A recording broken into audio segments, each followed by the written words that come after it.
அடேங்கப்பா, நாம திருச்சி சத்திரம் பஸ் ஸ்டாண்டுக்கு இவ்வளோ பெரிய வரலாறு. ஆமாங்க, 1947ல லாரிகளை பேருந்தாக மாற்றி பல தனியார் நிறுவனங்கள் டவுன் பேருந்தை இயக்கிட்டு இருந்தாங்க. அதுல லாபம் கிடைக்காத அவங்க டவுன் பேருந்துகளை இன்டர்சிட்டி பஸ்ஸஸா மாத்த ஆரம்பிச்சாங்க.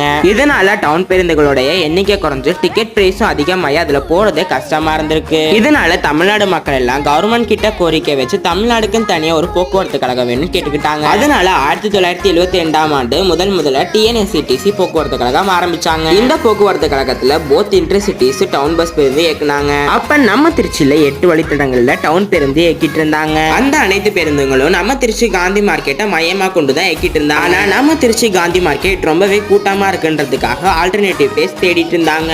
அதுக்கப்புறம் 1979ஆம் ஆண்டு சத்திரம் பஸ் ஸ்டாண்டை கட்டி பேருந்து போக்குவரத்தையும் மேம்படுத்தினாங்க. அதுக்கடுத்து 2022ல சத்திரம் பஸ் ஸ்டாண்டை ரீபில்டு பண்ணாங்க.